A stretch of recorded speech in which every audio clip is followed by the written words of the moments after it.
Welcome to the London Commercial Offices podcast with me, your host, Steve Berridge, Managing Director at Fidgens Cost Management. This is a podcast where we share the stories, career paths, lessons and insights from some of the industry's most influential people.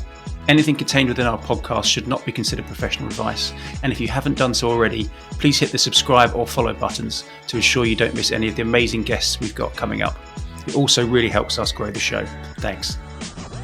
I'm joined today by Chris Hunt, co-founder and director at V7 Asset Management, a dynamic asset and development management team operating at the forefront of sustainability and ESG.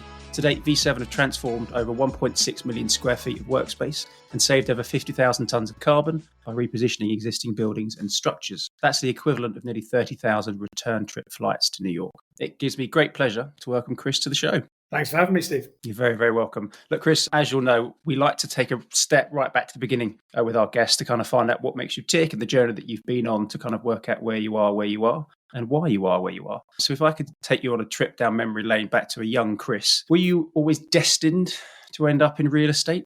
I don't think so, although I do think I found my place. I went to school, believe it or not, I'm a Bristolian. I don't sound very Bristolian, but I am a true Bristolian through and through, even though I sound posh. I was brought up in the outskirts of Bristol, and my mum and dad both went to Bristol Uni. My mum was a conveyancing lawyer in the property world. My dad was an architect. So I think I had sort of real estate in the blood. I didn't realise that until further down the line, I guess, because I was a relatively late starter in real estate. I was brought up in Bristol, went to a local comprehensive or a local state school. At that state school, I found it very, very hard to apply myself.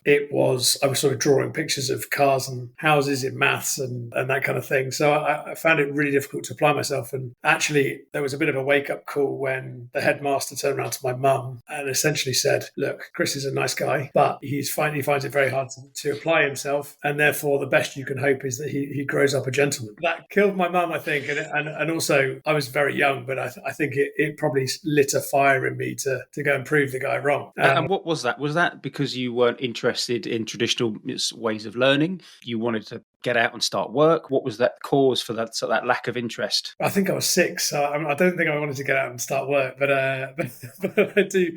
I think it's just because I found it very hard to apply myself sitting down behind a desk and go through hours and hours of writing. I still to this day would much rather pick up the phone and have a conversation with someone or jump on a Teams call than sit there and craft a long email. My personality type doesn't really relay itself very well or match itself very well to a quiet classroom sitting down and writing long essays. So at that stage, I got taken out and popped in a private school called Clifton College in Bristol. And that's where I dropped my Bristolian accent and became all posh and played rugby and that kind of stuff. But I was a day boy, so I lived around Bristol and I loved it. And that's where over those years until through to my A-levels, I ended up being able to talk to lots of people. And I really didn't have an issue. I realised I didn't have an issue talking to people or forging relationships with people, but I did have a bit of an issue with just applying myself purely sort of from an educational perspective. So the best move I really made after school was I've got a big passion for water sports and windsurfing and kite surfing. And I got an opportunity to go and teach windsurfing in Greece for a couple of summers. And that was amazing. I'd recommend it to everyone. I want my kids to do the same if they can, because teaching windsurfing takes you out of the day-to-day and you end up teaching a random set of people, from kids to people that are terrified of the water through to the chief exec of a FTSE 250 company who's super wobbly on his feet but really wants to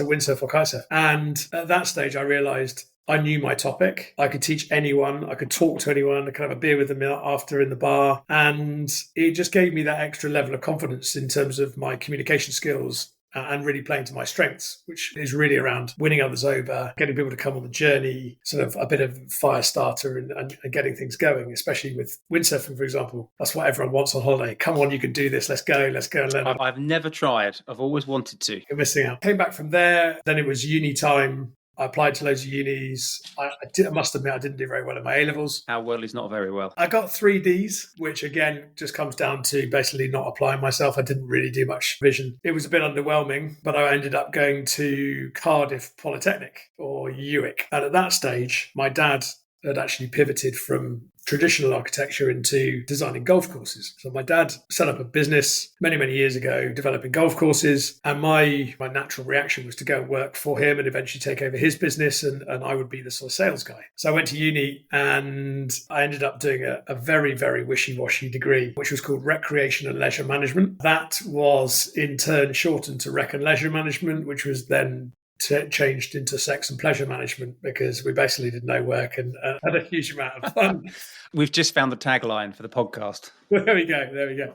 So, anyway, I got a first in Recreation and Leisure Management, thinking I was going to go and work for my dad. I came to the end of my degree. I realised I love my family, but I don't want to go and work with them at the same time. So I went to a careers advisor and said, what shall I do? The natural reaction was, you love talking to people. You should be a recruitment consultant or a salesman. And I was like, well, sure, if it involves talking to people. So I went and got a job at an IT recruitment consultancy in Bristol. And I basically timed it perfectly. And I hit the .com crash when no IT companies were recruiting. And I don't think I placed a person, but enjoyed the process and the sales culture, but I didn't really enjoy much else. But then out of the blue, my boss took me to a meeting with the mobile phone network 3. And it was just as they'd entered the UK market. And they said, actually, what we're really looking for is someone to come and set up an online mobile phone retailer. And in that meeting, I turned around to my boss and the guy at the client and said, well, why don't I do it? And they sort of both double took and said, really? And we hatched it out. We workshopped it for a few hours and we came away with someone that I was backed by my boss at the time. And we set up a mobile phone website, online retailer, essentially, which was fun for a few years. You didn't have any expertise in web design or programming. You were purely in a meeting, saw an opportunity and said, yeah, well, I'll give that a go. Yeah, I mean, I think I didn't really have much to lose because I wasn't very good at placing people in recruitment. So set up this online mobile phone retailer, and actually it grew really quickly. We sold lots and lots of phones. We had a direct link in with 3, so we could tell them what was going well, what was not going well. And they were the first guys to do video calling on a mobile phone. It was sort of really pioneering at the time, and we sold a lot to students who wanted to video call each other and that kind of thing. But after a while, the phone started to sort of underperform and we got lots of complaints. So I basically just used to sit there and receive complaints and deal with complaints all day long, and thought, this is not really my calling. This is not where I'm geared up to be. So at the time, the property market was was relatively suppressed. And because my dad and mum had been in the industry and I had a sort of an interest in looking in the local paper and seeing what's happening to house prices, I decided that it seemed like a good time to buy something and transform it or do it up and sell it on to see if we can make some money. This is sort of traditional resi stock. Traditional resi. So I was in Bristol, found a house in a place called Windmill Hill, which is a sort of a little bit of an edgy part of town. Not anymore, I should say. Yeah, probably gentrified now. So my mum and dad said, is this what you want to do? And I said, yes, it is. And they said, well, write us a business plan and we'll lend you the deposit. And it was in the days where you could get sort of 95% LTV. And I wrote them a business plan. I said, I'll give you your money back when I sell the building. And they kindly lent me the money. Do you remember what sort of purchase prices you were talking back then? I think I bought the house for 130 grand. And I think I put down 13 grand deposit. The 3 beds around Windmill Hill are kind of 550, 575 kind of levels. It's I could have done nothing and made more money, I guess. Yeah. Asset managed, held on to it. Exactly. I split it into 3 flats, got planning permission, split it into 3 flats, managed the construction, sold the individual flats. It was the most amazing experience. And I remember that I came out at the time with a net proceeds after tax of £27,000 that I'd made, which was my profit, having paid back my mum and dad. And this is brilliant. It's great. I love being out on site. I love talking to the builders. I love talking to the architects. 27 grand in my bank account. So I thought, well, I'll ditch the mobile phone thing. I'll go and learn how to do this properly at uni. So I'll go to UWE and do a postgrad or a master's in real estate management. It was by far and away the best move I ever made, because I used that £27,000 to pay for my course and pay for me to live for the year. And I met some amazing people. In fact, one of the guys that I met is my current business partner, Matt Leach. And we've been sort of buddies ever since the first day. What year were you at UE for? So I was there at 2003. Just before me. I think I was there 06 to 09. I did the masters there for a year. But then the fun started because I was slightly older. I'd been doing this recruitment thing and a mobile phone thing, and that's pretty cringy on the CV. It came to the end of that 1 year, and then it became time to apply for real estate jobs. And I didn't know what to do, but the main advice was go and apply to all of the grad schemes, to all of the major advisory businesses, the CBREs and Jones Langs of the world. So I applied to every single one. From that, I got one interview from Cushman Wakefield, and everybody else rejected me because I'm a mobile phone salesman on my CV. So I went to the Cushman's day, had an interview, got through the first round, got called back for a second day, ended up getting on really well on the interview side. There was then a team building piece where we had to build a bridge together from memory, and that went really well. And then there was the dreaded written exam, the sort of English and maths tests, I guess. And I struggled a bit there initially, just because I wasn't really used to sitting down and doing exams. I hadn't done it for a while. So I then got a call from the head of HR, a guy called Nick Van Dork at Cushman's, to say, how do you think you got on? And I said, well, I think I really enjoyed the interview. I loved the team building. I must admit, I could take or leave the written exams. And he said, well, I've got some news on the written exams. You were in the bottom 5th percentile for us. And I was like, oh dear, this is not quite gone according to plan.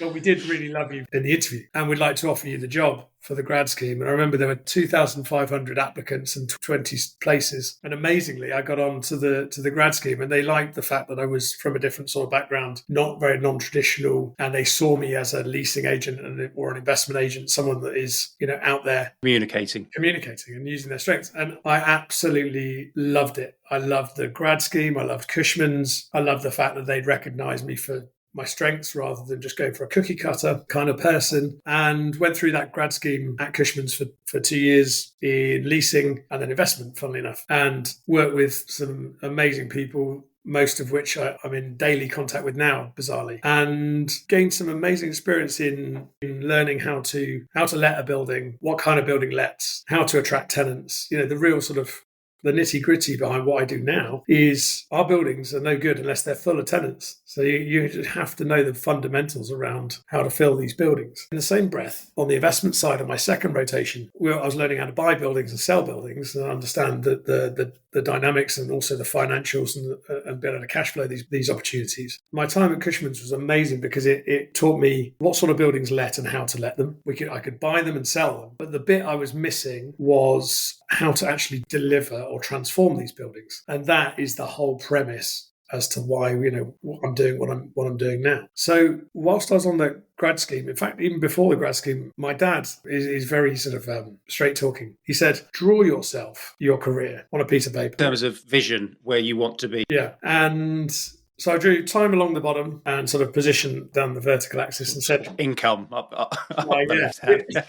But yeah, so basically I graduate for 2 years at Cushman's, great. As soon as I finished being a graduate, I'll step into an asset management role, or in fact, I don't think I called it that. I just said client side. So I've been to Cushman's for a number of years. I then go client side and learn how to manage these assets if you work for the actual owners, and then eventually work for myself. And the reason why that was a trigger was because my mum and dad both work for themselves. It seemed like the logical thing to do. And amazingly, almost to the day, certainly to the month, it worked out that way. And I left Cushman's to go to Legal and General, having gained, as I say, leasing and investment experience, to gain the asset management, development management and sort of delivery experience that I needed. Talk to me about that move. So you're coming to your end of your tenure at Cushman's, which I think was around 2012. So You weren't unhappy. You were having a great time, really enjoying learning a lot. You knew in the back of your mind that on your chart, there was your next career move, in the back of your mind. How and why Legal and General? How did that relationship come about? Was it someone that you knew? Were you headhunted? Was it just a cold ad? Well, I absolutely loved my time at Cushman. Quite painful to leave because I developed such great network. My network, looking back on it now, was just so strong because of the Cushman's factor. So couldn't say anything better than my time there. But moving to Legal and General, it was a very big brand. Being an asset manager client side had a bit of sort of gravitas, yeah, exactly, to it, which appealed to me. I was introduced to them through a friend of mine called Ross Taylor, who runs a business called Vengrove. And Ross was there at the time. And he said, one of our funds, which is run by Matt Jarvis, has an opening for an asset manager. And they're looking for someone that's super hungry, wants to transform these these assets. So I joined the PAIF under Matt Jarvis. So I interviewed with Matt and got on really well, and joined as an asset manager to look after cross-sector, multiple assets with the intention to take them on, squeeze the pips in terms of performance, and let the vacancy, re-gear leases, improve the real estate itself, and keep doing that to demonstrate that I'm good at basically adding value to buildings. That's sort of what happened. But with these big funds, they are all benchmarked against an indices. And the main aim of these funds is to essentially outperform other funds they're competing with. So after a few years I was doing big refurbs in Shoreditch, I was doing huge lease re-gears in the middle of the city, and I was also looking after multi-let industrial estates in the likes of Twyford and Cardiff and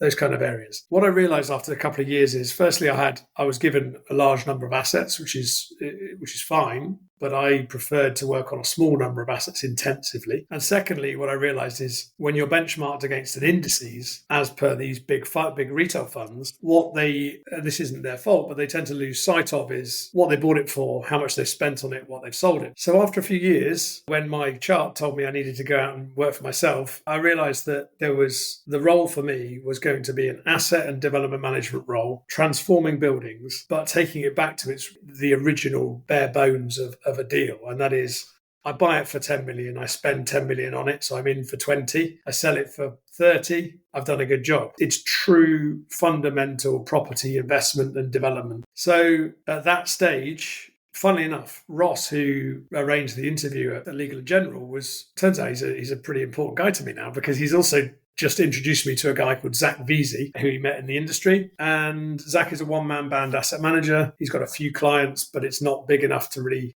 be taking off, but it's very comfortable. And he put us together and said, you guys should talk. So, I mean, believe it or not, Zak talks more than I do. So it was one hell of a meeting. Zak and I chatted in the basement of an office building in Maddox Street at each other for about 4 hours, setting the worlds to rights, understanding what we liked about the industry, where our frustrations were. And it turned out we shared one common passion, and that was we love taking an old building that's underperforming, and we love transforming it into something that is absolutely bang on current trend. It hits all of the ESG criteria. It's beautifully let with a nice income stream that can be sold and is attractive and liquid for a future buyer. So we were like, well, hey, this is great. You've got a little mini asset management business with a couple of clients. I'm going to come in. We're going to set up a new business, and I will just bring all of my network, which was all of the UK institutions, and my wider network was pretty strong because of my Cushman's and L&G background. And we'll go out, and what we'll do is we'll set up an asset and development management platform that it just focuses on a small number of assets intensively. It doesn't do the big fund approach where you have maybe even 40, 50 assets to look after. We might have 2 each. But what we'll do is we'll add so much value to these things because we'll live and breathe these assets. We'll know every square inch of the plant room, the first name terms of every employee that works for these buildings, and we'll make sure that we leave no stone unturned to essentially sweat these assets to then hand them back to their owner when they're dry, beautifully let, and there's nothing for them to do. They can just sit and collect the income. So we spent the first 3 months. Would have been sort of end of 2015, early 2016, roughly? April 15 was when we actually launched, yeah. And so the first step was, let's go in and see all of these big institutions. BlackRock, Aviva, M&G, L&G, Schroders, you name it, all the big names. And we'll go in and say, guys, look, we're hungry. We're a 2-man asset management band. It was brilliant. I mean, they all said yes to the meeting. So we went in, we were suited and booted at the time, which that's a thing of the past. And we'll pitch the fact that we just said to them, give us your messiest assets, the ones that are really hurting the performance of your funds. Give them to us. We will sweat them to where there's no stone left unturned. And we will hand them back when they're let, income producing. They hit all of the ESG criteria. They hit all of the latest workplace trend sort of criteria. And then you guys can just sit and manage a nice dry income stream. And they all turned around and said, this is amazing. It's a perfect idea. But we're not going to give you any assets at all. At which stage obviously we were questioning why on earth we'd done it. And the reason why they couldn't do it at the time was because they tell their investors that they do it. So they couldn't possibly be seen to being outsourcing to someone else. They're essentially waving the white flag saying we're no good. So we had to have a bit of a rethink. And that was a real sliding doors moment, because for us, too many more months of that would lead to no income whatsoever and bye-bye business. However, we did hook into our first deal in a pretty uncommon, very, very untraditional route. And that was, we buddied up with another DM, which you very rarely find two development managers or asset and development managers working with each other. But I'd had some dealings with a guy called Robert Wolstenholme, who used to be very senior at Resolution. They bought one of our buildings at Legal & General, and he'd set up on his own a business called Trilogy. He had a great big asset under offer called East India Dock down in Poplar. It was about 600,000 square feet, and his funders were LaSalle. And it was numerous funds at LaSalle. And he had this thing under offer. He had a great vision for it, but he needed a team beneath him. And he had an opportunity to either recruit within Trilogy or to use someone he already knew. And he decided after a number of conversations that Zak and I would be his asset and development managers, and he would essentially be the liaison between the client, LaSalle, and us. And this was purely from kind of a resourcing perspective from his side. He just, it was such a big asset to work. He needed support. Yeah, and we were right time, right place. And this is still something that we do whenever we're pitching for new instructions or new projects. We properly got under the skin of the asset. We spent some time and money to have plans drawn up, designs drawn up of essentially what is the vision. And our approach to everything is do way more than anyone ever asks. That's our mantra. And so we went to him and said, this is what we reckon we can turn your scheme into. And we, to give you an indication, one of the most stupid ideas on that slide deck was that we would have London's first beach, beautiful white sandy beach in this lake area. On this asset. And he loved the concepts. I mean, some of them were ridiculous, but others were delivered. And anyway, we engaged, we managed the refurbishment of the first building, which was 250,000 square feet. The second, which is the import building, the export building then got delivered, which was another 200,000 square feet. And we started to lease it both to office occupiers and to educational users. And was that from an appointment perspective? Was that on a professional fee basis, or were you guys able to share in some of the upside? Funnily enough, we do actually have a slice of the upside still to this day. When the asset's sold, if it's sold over a certain hurdle, we would share in the promote structure. But it was mainly a fee basis, and actually now we look back on it, it's a very low fee basis. It enabled us to, it was the first one, build track record. The thing about that scheme is it was super cool. I mean, we did a 10-story CLT atrium infill. It was raw exposed services. It had amenity everywhere, coffee shops, gyms, yoga studios, meeting rooms, auditoriums. I mean, it was really very Robert Wolstenholme, very Resolution at the time. And we sort of really cut our teeth in the delivery of super cool product. I would have thought yoga studios, CLT, back in 2015, that was quite ahead of the time for what else was out in the market. Yeah, and I mean, the business plan was brilliant. It was, let's fuel it full of amenity, which we still do today. Let's make it beautiful from an interior design perspective. We used an architecture practice called Studio RHE, they're very well known, great architects. Richard Harl Evans came up with a really cool concept. We used new materials that people hadn't seen. Backlit,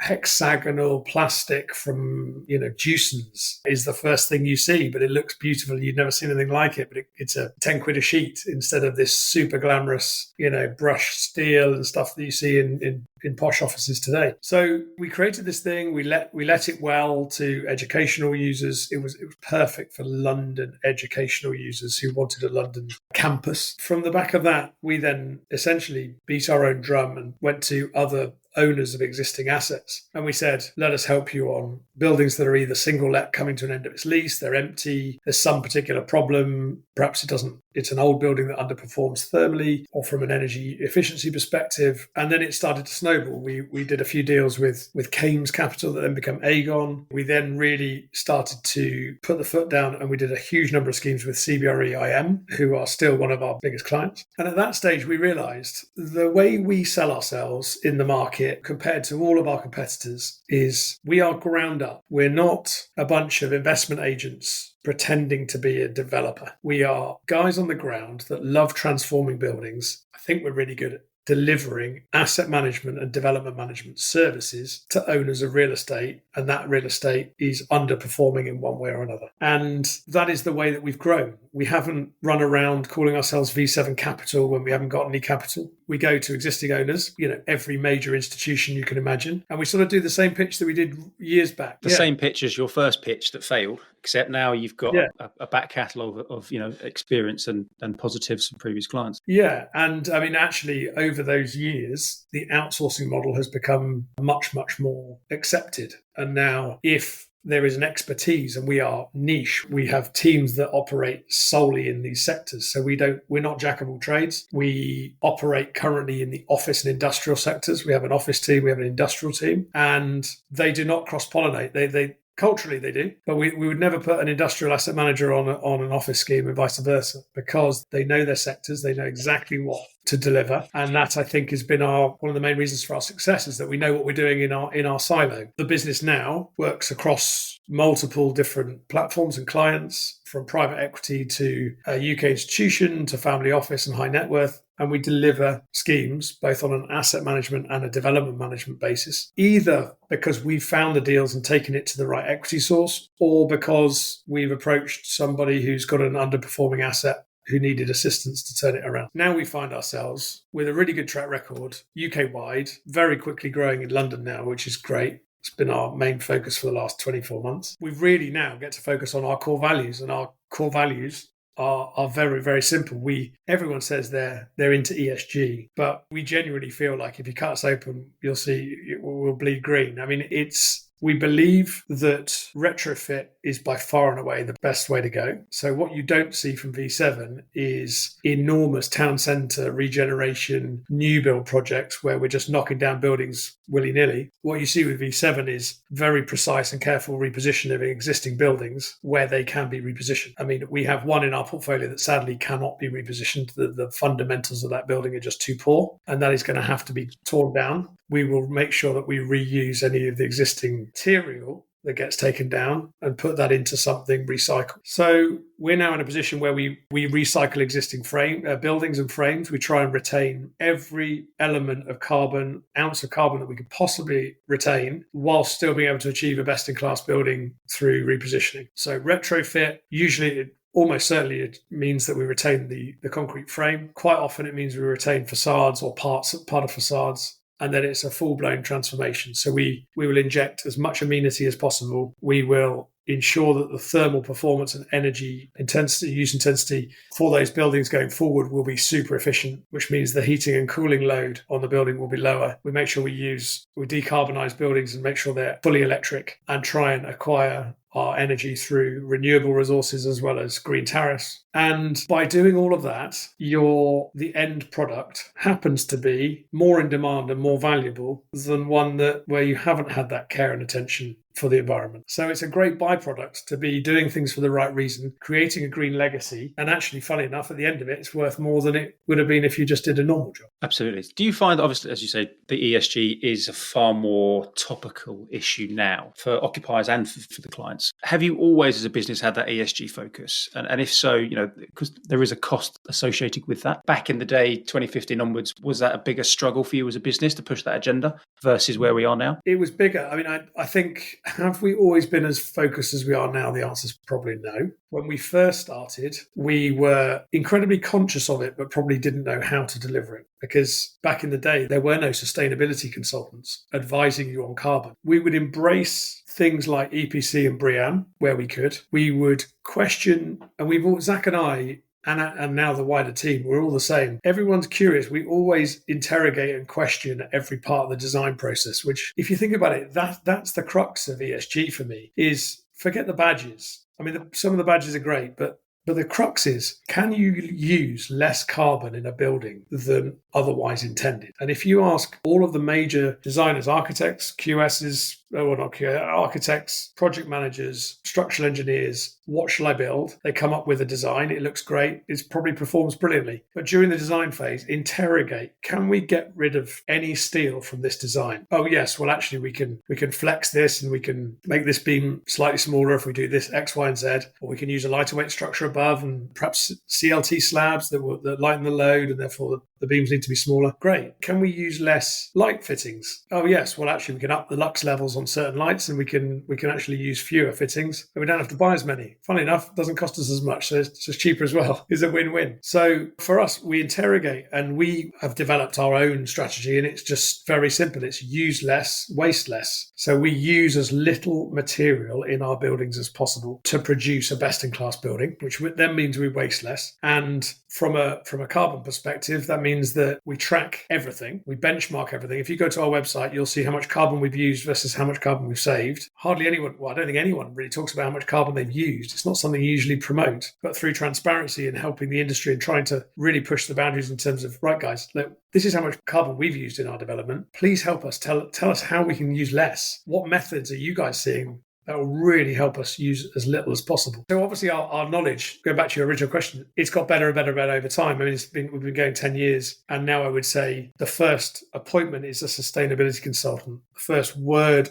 on an architect's brief is about carbon. Our approach is wholly different to how it was right at the beginning, but I think that the passion and the interest was there right from the beginning. As a team, how big are you guys now? So we are 17 people now. 17 people. And can you talk to me about sort of how that team is made up in terms of roles and responsibilities, asset management versus development management? We're a pretty young team. I'm just searching for a stat, actually. We've got some NAF stats and some pretty good stats. Our NAF stat is our children to pet ratio is 18 children and 14 pets, which is a bit of an achievement that we've 18 children's quite a lot. Most of them have been born whilst people have been working at V7, which is great. We're 8 females, 9 males. So we're nearly, well, it's impossible to get the 50-50, but pretty much. Yeah, we're pretty proud about that. And that wasn't intentional. We just recruited best in class, those that we saw. We're in Soho. We're a team of 17. It's a relatively young team, but that team is made up of development managers, asset managers, leasing manager, construction. So we've got a head of construction. We've got analysts and an investment team. And then the rest of us deliver asset and development management projects. And then we've got an accounts team and marketing. The team, we feel, one element of running the team and generating our culture comes from actually using a coaching business, who we engaged with years ago. I must admit we couldn't speak highly enough of. It's a company called To Be Limitless, and they are a strength-based coaching organization. And we feel really strongly, and actually this probably goes right back to my education, that you should really play to your strengths and you shouldn't really focus on your weaknesses, which sounds super idyllic and actually, you don't have to do anything you're bad at, you just concentrate on the stuff you're good at. Well, in an ideal world, that is actually exactly what you do. Previously, in many other roles and at school, you always get told, you're not quite good enough at this. Work harder on that to see if you can improve it. So actually, this coaching business teaches us we should use our strengths like superpowers and dial them up. And if we're not very good at something, we'll find someone else that's really good at that particular thing, and they can use that strength as a superpower. And combined, you're in a great spot because everyone is doing what they are good at and what they enjoy. And that is the mantra. If one of our team wants to move internally from asset to development management, from being an analyst to an asset manager, and they have a particular passion for it and they are strong in those and have those skills in terms of delivery, then that's exactly what happens. And then we recruit underneath. So we have this super hungry team that all love transforming buildings. The development managers have free rein to deliver the schemes without holding the bags of the directors. That's not how we work. In fact, if anything, the directors really act as their assistants. Essentially, we carry their bags, but if they ever have any questions and concerns, then we're right there so that the mistakes aren't necessarily made. The key thing for us is ownership. So the asset managers get ownership of these assets to transform them. They're their babies. They spend so much time on them. They know every last person, every square inch of these assets, and they know how to maximize the value. Which takes us back to your first projects where you knew every inch of a building and every inch of a plant room. Yeah, I mean, it's a stupid thing, but our development managers always attend leasing viewings because they know the buildings inside out. And so as do the letting agents, but nowhere near to the degree that the DMs do. They're there saying, hi, we're the developer, we're the development manager, we're the landlord. We're here to do a deal with you. What would you like to know about our buildings? But more importantly,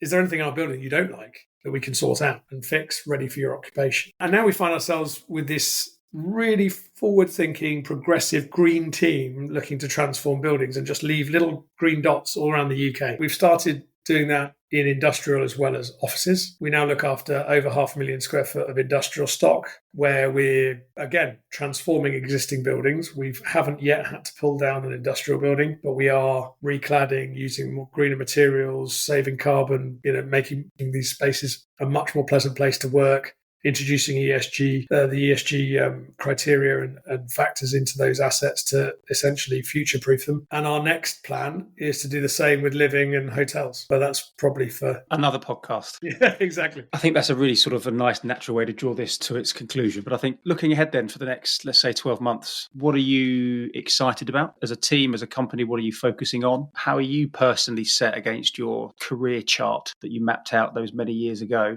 Have you peaked? Is there still more to come? Well, there's definitely still more to come for V7. I mean, I haven't got another move on my chart.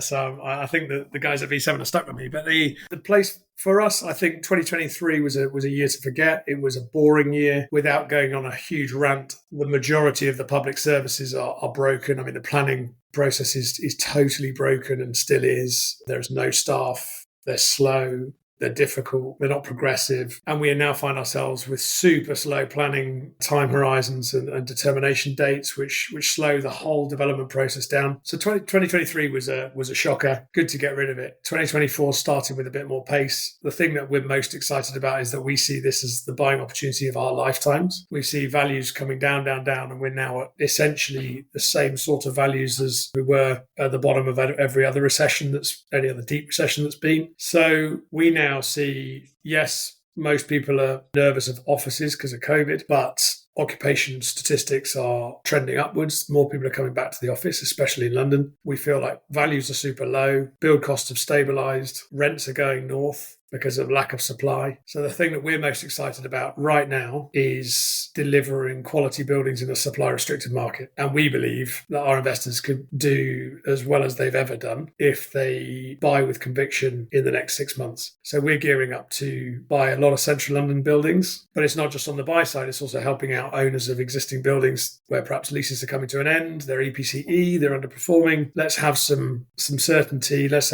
give this a push and produce these buildings that will be finishing in 18 months, 2 years' time in a building where no one else has pulled the trigger yet. And we just see it as an absolute no-brainer opportunity for us and the team. We think the same on the industrial side. Everyone's bought a lot of industrial over the last 10 years. The opportunity on the shed side is, whilst yield compression and rental growth have been going great guns and performing really well, asset management hasn't really been at the top of the list because you couldn't go wrong with sheds. As rents start to fall off or not fall off, rental growth starts to slow and yield compression perhaps starts to slow, you're going to have to sweat these things. And that's what we're there for. So I think our industrial team has got the chance or the ability to probably triple or quadruple in size, asset managing a real mixture of big industrial estates and logistics units. Fantastic. Okay. Well, I really appreciate that, Chris. That was a really enjoyable. I told you the time would fly by. Well, I just talked at you for non-stop. Listen, no worries at all. I enjoyed that a lot. Lots to think about. For anyone that wants to get in touch with Chris or his team at V7, we'll put your details in the show notes and look forward to catching up with you later in the year to see how you're getting on. Cheers, Chris. This podcast is sponsored by Fidgins, a London-based cost consultancy. Please visit fidgins.co.uk to find out more about our market-leading service and some of the amazing clients we get to work with. We're super open to guest recommendations for this podcast, so if there's anyone in the industry you'd like to get on the show, please visit the website or send me a message on LinkedIn and I'll try to make it happen. Thanks and bye for now.